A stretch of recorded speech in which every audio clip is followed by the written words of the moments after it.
Hello, my name is Joon-Hyuk Park. I'm an assistant professor in MAE, and I'm also with the DAT cluster, Disability, Aging, and Technology cluster. Today I'll talk about wearable mechatronics for real-world application.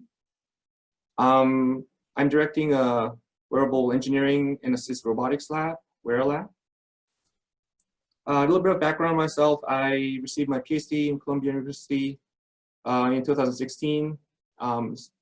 Doing robotics and mechatronics, and then after that I worked for Army Research Lab for 3 years, and I joined UCF last year.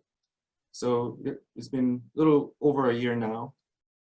My research areas are mechatronics in general, and more on wearable devices and robots.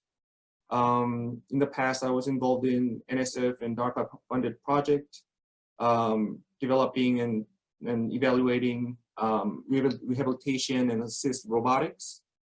Because of that, I'm interested in human-robot interactions, movement biomechanics, and more recently, I've started looking into multimodal sensory feedback. So for teaching, I'm currently teaching graduate level mechatronics systems course, where I cover electronics, mechanisms, and controls, and a little bit of programming as well. I also developed undergraduate mechatronics course, which is currently under review. The motivation for this course is giving more hands-on practice on mechatronic system development and implementation and testing. And this is targeted for junior students. So this will give them experience and necessary skill sets to do well in their senior design.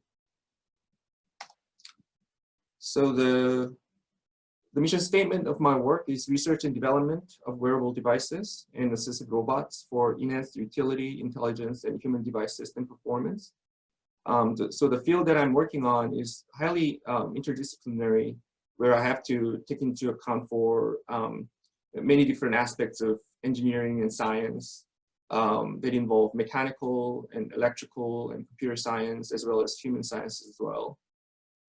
I have 3 different research directions. One is the design and control of wearable devices and robots that involve human-in-the-loop control, ergonomic interface.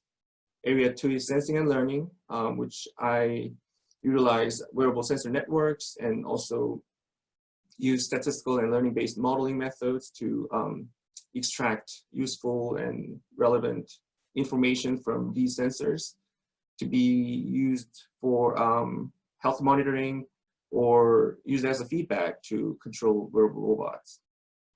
And the last piece is looking into more of a human-robot interactions and using computational modeling and simulation tools.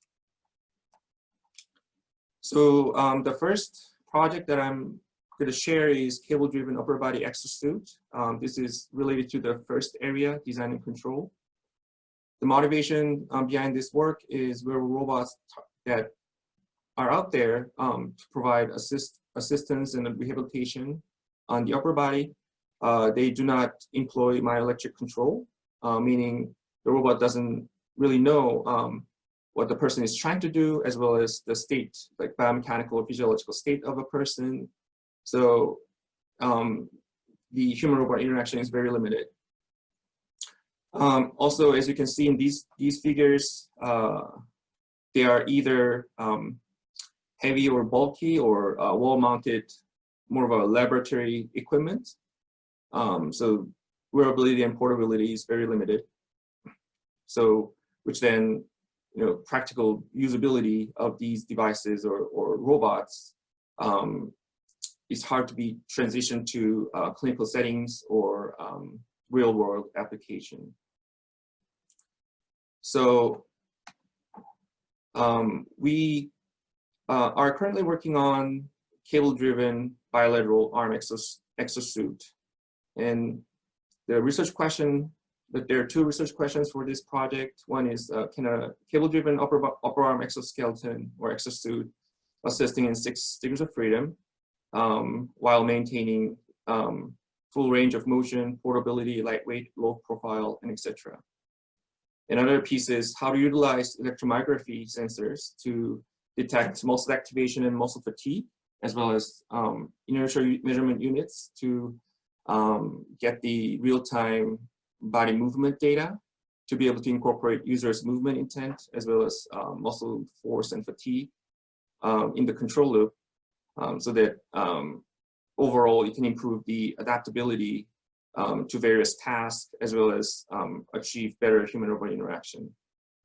So 3 methods: design, of course, designing of the robot and integration of IMUs, EMGs, and tension sensors and actuators.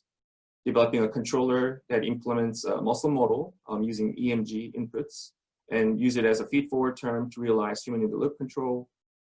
The third method is validate the mechanical design, controller, and human-robot interaction through experiment. Impact is cable-driven bilateral upper body exosuit with a myoelectric control in experimental validation. Second topic is on biomechanics measurement and analysis suite. The motivation for this is existing biomechanics and physiologic measurement tools are more of a standalone systems, and it has limited portability and wearability in outdoor environment. And they are usually data collection devices that you have to just collect the data and then do all the post-processing. So it lacks the real-time analysis capability. So our aim is to develop more of a integrated sensor suite with the real-time process and analysis modules. And the research question is, can a network of integrated wearable sensors reliably measure key physiological and biomechanics parameters during dynamic maneuvers in outdoor environment? And what is the minimal set of wearable sensors required to assess these parameters?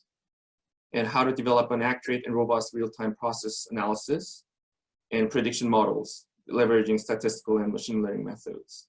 So right now we are working on integrating EMG sensors, IMU sensors, PPG sensors,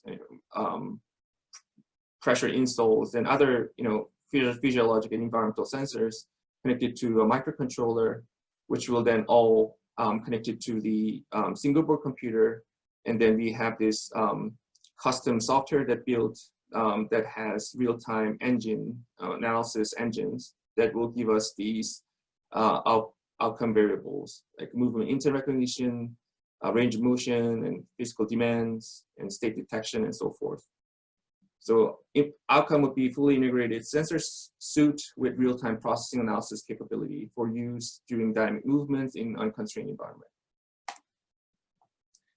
The third topic is physical augmentation strategies for urban operational tasks. So this is in collaboration with Army Research Lab. The motivation is gait assisting ankle or knee exoskeletons are not designed to accommodate the range of motion and joint torque required in complex operational tasks, as you can see in the video, where the person is going stair ascending, descending, and ladder climbing. The current exoskeletons do not have functionality to assist or augment in these more complex maneuvers. And the quantification and characterization of physical demands of these movements has not been done much, and then augmentation strategies are yet to be discovered.